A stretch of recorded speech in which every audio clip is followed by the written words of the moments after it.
നമസ്കാരം. സ്വന്തം ഭാര്യ, വീട്ടിലെ ആഹാരം, സ്വത്ത് തുടങ്ങിയ കാര്യങ്ങളിൽ നിങ്ങൾ തൃപ്തിപ്പെട്ടേ മതിയാകൂ. പക്ഷേ വിജ്ഞാന സമ്പാദനം, തപസ്സനുഷ്ഠിക്കൽ, ദാനധർമ്മം ചെയ്യൽ എന്നീ കാര്യങ്ങളും ഒരിക്കലും നിങ്ങൾ തൃപ്തരാകരുത്. വളരെ അർത്ഥസമ്പുഷ്ടമായ ഒരു ആഹ്വാനം ഗുരു ചാണക്യൻ നൽകുന്നു. ലൗകിക സുഖാസ്വാദനത്തിൽ പാലിക്കേണ്ട നിഷ്ഠയാണ് അദ്ദേഹം പരാമർശിക്കുന്നത്. ജീവിതത്തിൽ ശാന്തിയും സമാധാനവും നിലനിർത്തുന്നത് സ്വന്തം കുടുംബത്തിലെ സാഹചര്യങ്ങളാണ്. തൻ്റെ വരുമാനത്തിനനുസൃതമായ ഒരു ജീവിതശൈലി കെട്ടിപ്പടുത്തിയെങ്കിൽ മാത്രമേ കുടുംബ സമാധാനം സംജാതമാകൂ. സ്വന്തം വീട്ടിലെ കാര്യങ്ങളിൽ തൃപ്തിപ്പെടുക എന്നുള്ളതാണ് പ്രധാനവുമായ കാര്യം. ലോകമോഹങ്ങളിൽ പെട്ട് ഉഴലുന്ന മനുഷ്യന് ഇത് ഏറെക്കുറെ അസാധ്യവുമാണ്. എങ്കിലും സുഗമമായ കുടുംബജീവിതത്തിനും സമൂഹത്തിൽ അംഗീകാരം ലഭിക്കുന്നതിനും ഇത് പ്രാവർത്തികമാക്കിയേ പറ്റൂ. സ്വന്തം ഭാര്യ വീട്ടിൽ വെച്ചു വിളമ്പുന്ന ഭക്ഷണം, ഉള്ള സ്വത്തുവകൾ കൊണ്ട് തൃപ്തിപ്പെട്ടില്ലെങ്കിൽ നമ്മുടെ മാന്യത നഷ്ടപ്പെടുത്തുന്ന പ്രവൃത്തികളിലേക്കായിരിക്കും പിന്നെ തിരിയുക. വളരെ അസ്വസ്ഥമായ ഒരു ജീവിതത്തിന് തുടക്കം കുറിക്കലാകും അതുവഴി സംജാതമാകുക. ഇക്കാര്യങ്ങളിൽ ഇങ്ങനെയൊക്കെയാണ് വേണ്ടതെങ്കിലും ആത്മീയ കാര്യങ്ങളിലും വിജ്ഞാന സമ്പാദനത്തിലും ഒരിക്കലും അതിർവരമ്പുകൾ വയ്ക്കാൻ പാടില്ല. ഇവ രണ്ടും അനുസൃതം തുടരേണ്ട അനുഷ്ഠാനങ്ങളാണ്. സ്വയം വേദനിക്കുന്നിടത്തോളം ദാനം ചെയ്യാനും മനസ്സിനെ ഏകാഗ്രമാക്കി തപസ്സു ചെയ്യാനും പരിമിതികളൊന്നും കൂടാതെ തന്നെ പരിശ്രമിക്കണം. അതുപോലെ തന്നെ വിജ്ഞാന സമ്പാദനം എന്നുള്ളത് ഒരിക്കലും അവസാനിക്കാത്ത ഒരു പ്രക്രിയയാണ്. വിജ്ഞാനം കളഞ്ഞു പോയ ധനമാണ്. അത് എവിടെ നിന്ന് വീണ് കിട്ടിയാലും സ്വീകരിക്കണം.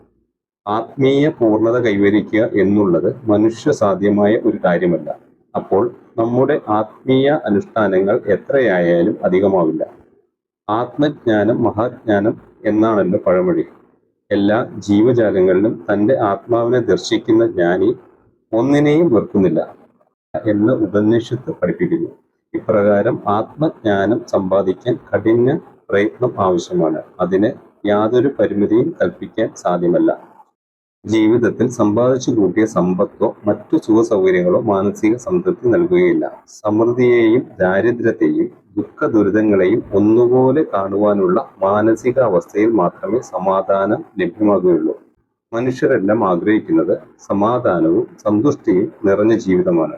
അങ്ങനെയുള്ള ഒരു ജീവിതത്തിന് വേണ്ടിയുള്ള പരിശ്രമമാണ് എല്ലാവരും നടത്തുന്നത്. അതിൽ പ്രഥമ സ്ഥാനം വഹിക്കുന്നത് സമ്പത്താണ് എന്ന് കരുതുന്നതിനാൽ അതിനു വേണ്ടിയുള്ള നെട്ടോട്ടത്തിലാണ് മനുഷ്യരെല്ലാം.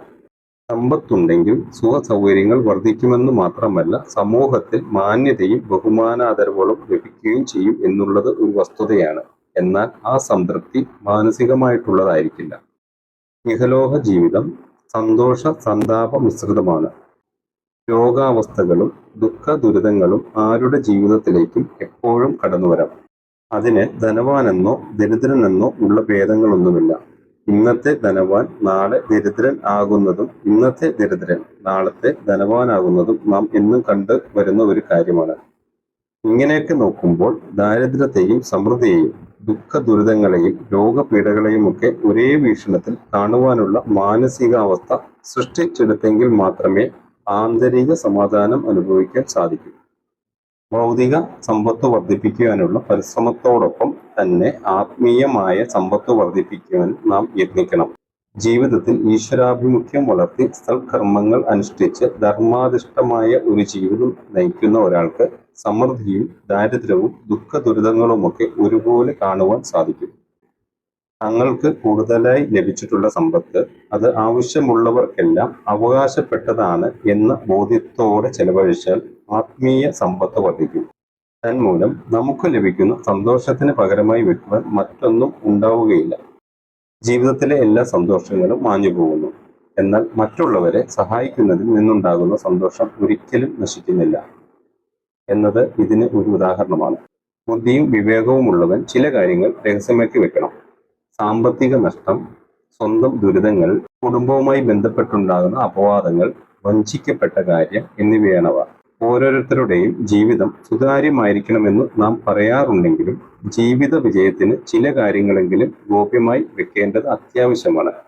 അപ്രകാരം ചെയ്തിട്ടില്ലെങ്കിൽ നാം മറ്റുള്ളവരുടെ മുമ്പിൽ പരിഹാസ്യരും പിടിപ്പുകെട്ടവനുമായേക്കാം. ജീവിതത്തിന്റെ ഏത് മേഖലയിൽ പ്രവർത്തിക്കുന്നവനും സാമ്പത്തിക നഷ്ടം, ദുഃഖദുരിതങ്ങൾ, അപവാദങ്ങൾ, വഞ്ചന തുടങ്ങിയവയൊക്കെ നേരിടേണ്ടി വരും. ഇത് ജീവിത നിയമമാണ്.